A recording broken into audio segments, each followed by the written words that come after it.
guys and gals, and welcome back to another episode of Creepypastas. Yes, this time we're looking at a creepypasta about Goatman. It's called Anansi's Goatman Story.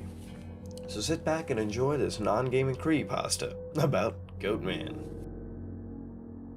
So, we end up playing football. Dicking around with me, there's this white kid, Tanner.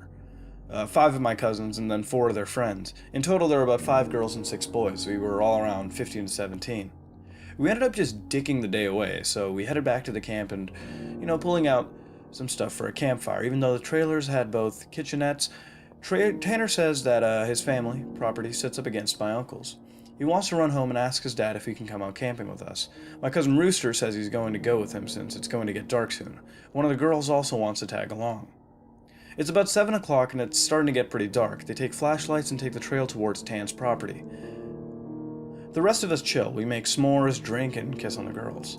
About 30 or 40 minutes later, there's the smell of ozone again. You could smell it over the smell of fire we started. This really nasty, coppery smell right before you had a nosebleed, and it stopped. It wasn't exactly like dried blood, but it was that nasty metallic back of your throat smell. We immediately think that it's some kind of electrical malfunction, or someone left a hot plate on or some shit. We search the trailers and nothing is on, and we can all smell it. All of a sudden, we can hear people booking down the path towards us, and Rooster, Tan, and the girl all come running into the clearing, out of breath, and they don't even break stride. They all run into the trailer, right by where the fire is. We all get the fuck out of there and onto the trailers. They end up calming down, and even Rooster's crying his fucking eyes out at this point. All the while, the fire is guttering lower and lower. So my other cousins say fuck it, and we're about to go outside to get the generator out of a shed between the trailers. Tanner goes, fuck no, lock the front door and nobody else goes outside. He's been crying too, and his eyes are bloodshot and puffy, and his pants are dirty as shit. He goes on to tell us that they went up to his house. His father said sure. He could go out camping, but to make sure, they were careful on the way back, and that maybe they should take one of the hunting rifles just in case. Evidently, Tanner had seen something in their yard a few days before. One of their pigs had come up, ripped up and half eaten. They assumed it was just some big cats or coyotes, even though they don't usually fuck with live animals. He'd gone upstairs and packed his stuff, and told his dad they'd be okay without the rifle because coyotes avoid people, so they started walking back towards where we were camping. So Rooster finally stops crying and shaking. The girl already had, but she was just staring out the window with a dumb look on her face. He says they'd gotten halfway into the woods towards the camp when they started to hear shit in the forest. It was almost pitch black by this time, so they weren't sure at first what the fuck it was. The girl says that she heard something in the bushes right off the trail, and they all beamed their flashlights over there. And there was someone standing back in the woods in a little hollow. Rooster said they shouted at him and told him that he was scaring the fuck out of them, and what a dick he was. He says that when he realized that the guy was facing away from them, so they keep walking, and they start smelling the nasty coppery ozone smell. They see that the look off onto the forest on the opposite side, and it's some dude standing in the forest, backwards, slightly closer to the path. So now they start power walking, and Tan keeps going. I should have taken the fucking rifle. As they're telling the story, the smell is still super strong, even inside the cabin. They say that after they started walking faster, a kind of low gibbering had started coming from both sides of the wood. As they started booking it back to the trailer, the girl said she had flashed her flashlight out into the woods and to the side of them, and had seen something jerking itself through the woods. The gibbering just got louder and louder, and when they could see the light from our campfire, something had come out of the woods about 40 yards behind them onto the track, and they had just flat out ran as hard as they could to the trailer. So, we're out in the fucking woods, and we're assuming at this point it's some rednecks or some shit trying to fuck with us. All of a sudden, my other cousin, Junior, starts going on about how he went to school with a native kid that was telling him about the Goatman or some shit. We probably tell him to shut the fuck up because we don't need any spooky talk right now. But he just keeps going on and on about how it's the fucking Goatman, and how we're in his woods and blah blah blah. Now at the time I never heard of this Goatman or any of that, but then a couple of years ago, the year before I graduated from college, I had to meet him for a roommate, and I ended up asking him about it. And to sum it up, it's basically a fucking man with a head of a goat and can shapeshift, and he gets among groups of people to terrorize them. It's also supposed to be kind of like the Wendigo, and it's bad mojo to even talk about it, and even worse if you see it. Keep in mind, I don't know this back when I was 16, so my cousin is going, the Goatman's going to get in and fucking get us. The girls are all terrified, and my cousins and I are all fucking trying to figure out if it's just some hillbillies or it's some animal. So all of a sudden the smell just goes away. Like, to this day, I haven't even experienced anything like it. Like, we usually smells fade away or they lessen. It's just literally, it was there 1 second and then not the other. So it's after an hour. Making it around 9 or 10, we stopped shitting bricks enough to go back outside and stoke the fire again. We figured it was just some assholes trying to fuck with us, so we don't go back home. Because we think if we do, they'll chase us through the woods or some crazy shit. Nothing else weird happens that night, and we stay another night, and for the main part of the night, nothing happens. At around 1 in the morning, we're outside getting drunk and telling ghost stories as someone is finishing from Too Spooky's story. I don't remember what about, the smell just comes back. This time it's so fucking strong that one of the girls literally starts vomiting. I stand up, and you can actually feel how clammy the air is. I say we should get inside, and this isn't right. We should have just fucking left. We all go back inside, and we're standing around. My cousin just keeps going on about how it's the Goatman, and my cousin Rooster tries to shut him the fuck up. And all the while, I'm just feeling that something is wrong. And I can't figure out what the hell it is. We end up sitting in there for a while. The smell is just as strong, and we're terrified and all huddled in this camper. We end up cooking brats for everybody because nobody wants to go out. It's one of those packs with 4 brats. We have a total of 3 packs. I grill them up on the stove and give everybody a hot dog. I get mine, and after a while, one of my cousins gets up and goes over to the pot to get another one. He starts grumbling about how I get 2 brats and everybody else got 1. And I look at him, and he's fucking stupid, really. I tell him that everybody only got 1 because there are only 12 brats. If he wants more, he should open up a new pack and cook some more. That's when the girl that had been out with Rooster and Tan just starts screaming, "Oh Jesus, oh Lord, get it out." She's crying and shivering, and then it dawns on the cousin standing up, what the fuck is wrong? Me and him both glance around the room, and then I feel my heart fucking sink. I run the hell out of the cabin and the girl runs out with us. The trailer door is banging aside the side of the trailer as everybody books out of the cabin. One of my cousin's friend asks us what the fuck was wrong. I start counting us though. There's only 11 now. I shit you not, my cousin verified. There had been 12 people in the cabin, but being that everybody didn't really know each other well, nobody had really noticed the whole fucking time that there was an extra person. And then I realized earlier that I'd kind of noticed something was off. You know when you're just dicking around having a good time, that you don't sweat the smallest shit and you don't keep track of certain stuff? I'm dead sure that someone else had been in the trailer with us, and they'd been in there for at least a fucking day, eating with us. But what makes it worse, I could figure out which one, because I don't think anyone ever actually interacted with the other person, or I guess the Goatman. The girl kept praying to Jesus and we're all sitting outside. Eventually we get big ass sticks and go back into the cabin, but there's nobody in there. We count again and there's 11 people. We go back into the trailer and lock the door. We explain what the fuck happened and the girl says that she realized too.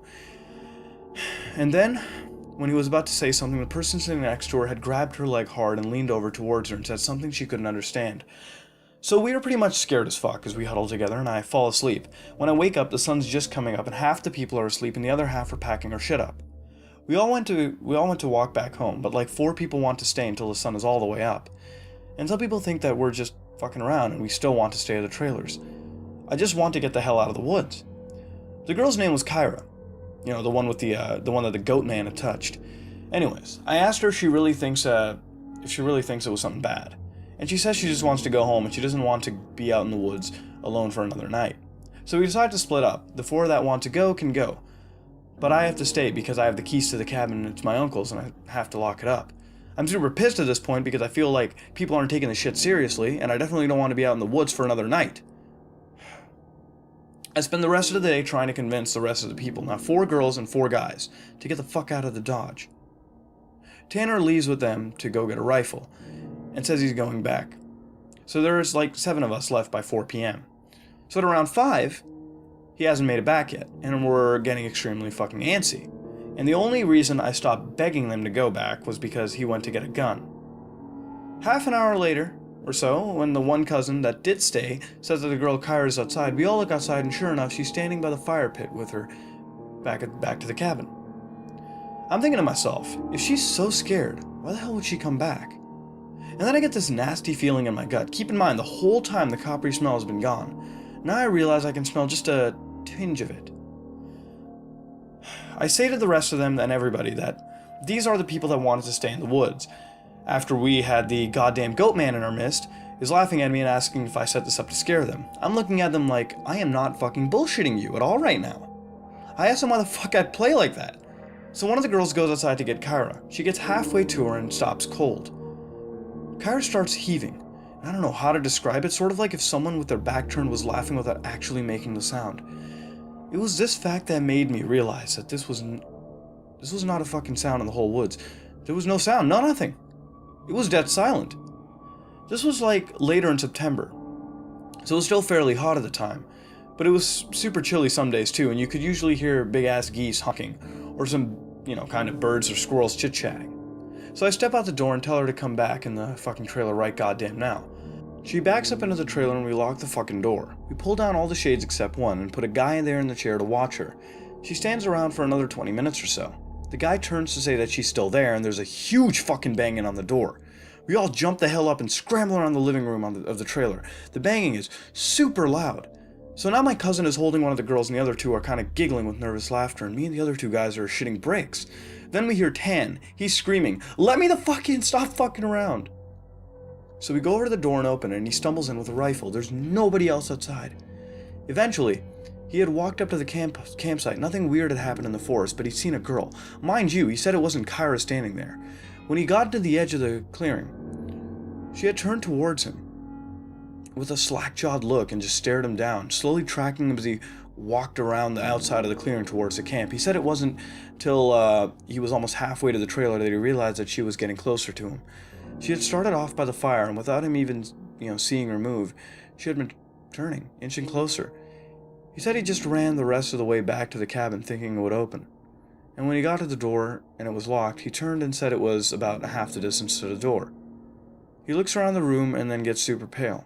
He pulls me to the side and whispers in my ear, "You know there are only 7 of us in here, right?" I get that feeling where your stomach drops to your nuts. It had been back inside the trailer, and we were sorting out who was going where. And then when we were all outside to talk earlier in the day, it just slipped right back in. We looked out the window, there's nobody out there. So we recount everyone, and basically I go over and ask everyone how many people were here earlier. And everyone says 8. I say, well, how many are there now? They all do the count and realize only 7 are in the cabin. So Tanner brought back a couple boxes of ammo and his rifle, and he told his dad that there was some kind of animal in the forest because he didn't think his dad would believe him if he said it was Goatman.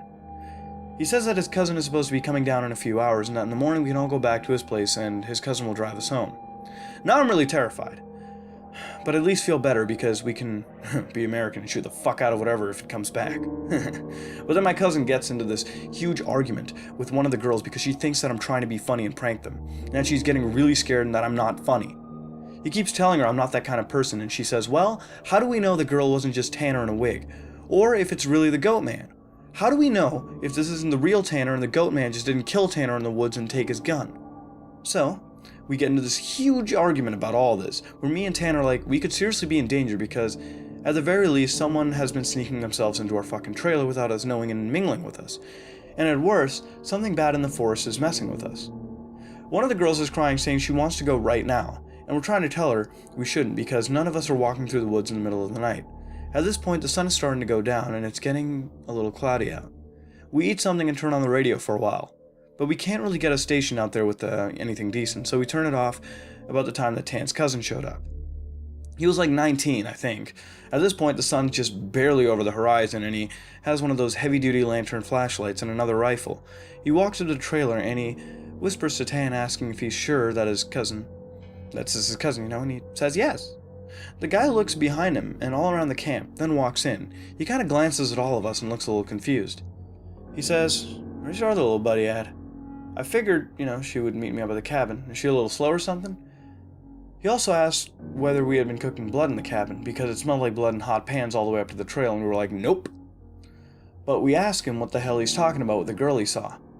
He had come down the same trail Tan had been using, and, he had come up on one of his guys' buddies, standing on the middle of the trail, looking at him slack-jawed.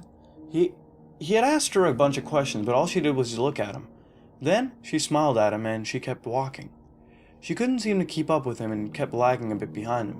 He said he asked her if she was hurt or something, and she needed any help, but she continued to stare. Eventually, he'd been walking and turned around a bend in the trail. But when he turned around, and went back to see if she was okay, the trail was empty. He'd assumed she had taken some shortcut through the woods for our trailer. We tell him the whole story of what's been going on. I have expected him to say we were full of shit, but he just listened and sat down on the couches in the living room. Tanner's cousin gets back to the girl, he says. When she had kept trying to lag behind him, it kind of weirded him the fuck out, so he tried to keep her in front of him. But no matter how slow he walked, she was always lagging a bit behind. And then he smelled this nasty smell, and it got stronger as he went to the camp. Eventually, it got really strong. She had said something really low that he didn't catch. And when he had turned around, she had been right the fuck up on him. And he stepped back from her.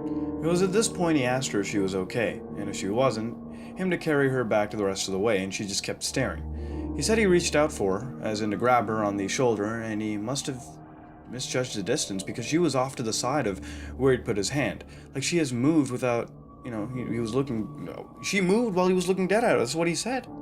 So at this point, we know this shit's real, unless Tan is playing a joke, which we can tell he's not because he's almost pissing his pants. So they load up their rifles, we eat some more, and we just kind of sit around until about 11. To this fucking day, every time I think about it, I really pray to God that it's some huge prank that my cousins played on me. And just never revealed, so I would shit for the rest of my life. At around 11, the stink of copper runs into the actual nasty, gross blood-like smell, like cooking blood and singed hair. Tan and his cousin Reese get the fuck up instantly and grab the rifles. There's like a half-knocking, half-clawing at the door, and I shit you not, there's this voice. And it sounds like how you see those YouTube cats and dogs whose owners teach them how to talk. It says in this halting, weirdly toned voice, "Let me the fuck in. Stop fucking playing." It made me, it made my nuts creep up against my body. One of the girls just starts crying and calling on Jesus. It was so obviously not a person talking. I didn't have the right cadence. And that's some shit that I never realized until that moment, but all people have a certain cadence when they talk. No matter what language, all people have a certain kind of rhythm to talking. This shit didn't have any kind of cadence or rhythm. One of those YouTube cats. That's what the fuck it sounded like outside the door. So now I'm in full-on terror mode. We keep yelling outside who it is. Stop fucking around, man, and just keep saying in, or let me the fuck in for almost 15 minutes. It sounded almost like this, which I'll link the YouTube video in the description below. It was just not as funny. Sorry for being on a tangent, but if you can't imagine how the shit sounded, then you can imagine how fucked up the whole situation was. So then, the smell goes away for a while, and for the next hour or so you can hear someone basically creeping around in the woods and shit. Every couple minutes it'll come back to the door and say something.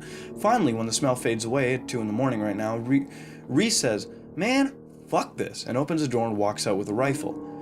He fires a shot into the air and says something to the effect of, "In the name of Jesus Christ, go away." He fires 2 more times, and then from the woods right up against the river, across from the trailer, it sounds like something is slowly gibbering and hooting. Then it starts screaming, and it sounds like a woman and a cat in a bag screaming together. Like, I seriously have never heard any of this shit before, and you can hear the brush over the way start to shake. Reese fires over to the tree line and starts backing into the house. We lock the door, and we can hear the shit keening and screaming. Reese says something had come out of the bushes, super low to the ground and crawling towards the cabin. He'd shot at it. Pretty much that's how the rest of the night went. It was literally screaming constantly for the next 2 hours. We could hear shit moving into the tree line, but it never came back up to the cabin until everyone had finally fallen asleep. Tan had been sitting in the chair watching the door with his rifle. Nobody else heard or saw this. Then he told me about 2 days later, after the whole thing was over. He said he'd been nodding off and screaming, and noises finally stopped, and he'd been almost asleep when he saw someone come out of the bathroom and then lay down in the middle of the floor and go to sleep. He just assumed it was one of us, and he'd nodded off. Then he said, he kind of realized something was wrong. And while pretending to be sleeping, he counted us. There were 9 people in the cabin. He basically wanted to try shoot at the fucking thing in the cabin and have it kill all of us then and there, and have Reese wake up and start shooting it and then kill ourselves. So he just stayed awake all night pretending to be asleep. He said sometimes it would stand up to do this kind of weird jittery thing, or heave like it was laughing. But then it would lay back down. The story closes pretty weak though, because from my perspective nothing happened. We woke up and I noticed that Tan was a little jittery, and that he was avoiding looking at all of us. But we ate some breakfast, packed up, and started walking to his house. He stayed last in the cabin and said he'd lock up and bring me my uncle's keys to just start walking and he'd catch up, which I didn't really want to fucking do. We got a little bit up the path and then he came running up. Basically, we just jogged back to his house. His cousin took us home. There was a window in the bathroom. Tan had gotten, back to look up and looked into there. We were too stupid to lock a screenless window. The window was fucking up when he went in there. I'm guessing it had been doing that all night, waiting for us to fall asleep or slip up and then get in among us. It walked with us all the goddamn way back to the house, and then he said, It lagged to the back of the group and looked him dead in the eyes before walking into the woods. Well, how was that? I gotta say it was a pretty well written non-gaming creepypasta. One thing I have to like is the style it was written in. It was pretty organic in the sense it would be in how a person would speak, but the constant repetition was getting a tad grating, which in my opinion sort of killed it, but for the beginning it worked. The mini synopsis built up to what we now know as the Goatman. Now you may wonder, what is the Goatman? Well, it's a half-human, half-goat cryptid that's rumored to exist in states like Kentucky, Texas, and Maryland. It's believed to shape-shift at will and attack people. Now again, I couldn't exactly confirm full-on existence, and some of the stuff may not exactly be true, or might be true at all. It's a really, it's not really grounded in reality, and there's not a whole lot of stuff I could really find that proved one thing or the other thing. So again, all of it is still up in the air. But this is the Goatman. In this messed up world of ours at this point, I wouldn't even be surprised if it exists. Well, I kind of, but if I saw it, and if it comes to that, I'd probably be very dead anyways. But as the tale was progressing, it was very interesting, and the detail was very welcome, as I could picture it, really happening in these woods. I could see what was going on. I could see, whenever we saw that, whenever we saw anything weird happen, the whole numbers go down, and we could see everything as the time passes. The end was a tad confusing, but still creepy nonetheless, with the Goatman supposedly watching them that night. It also followed them, towards the house, but one more thing. Again, followed them to the house and ran into the wood. The important thing, though, in the entire whole process was that it was one of them. Because remember, it can shapeshift. So that was a really cool touch. I wish it was more played on, but some of the stuff which was a little too much more stretched, such as the, cooking of the hot dogs. Detail's nice, but when you're really throwing that in, when we do want to know what the whole Goatman thing is and how it's shapeshifting, we really want to focus on that versus other things. But it really didn't deviate a lot from that, so all in all, I thought it was very nice. It was again a tad too lengthy, with some repetition in the delivery, but it was still quite holding of itself. For that, I gotta say I enjoyed it, and now I ask you, what would you rate it and what would you change to make it better? This has been another episode of Creepypastas, and if you like what you saw, like, comment, and subscribe. This is me, Mudahar, and I am out.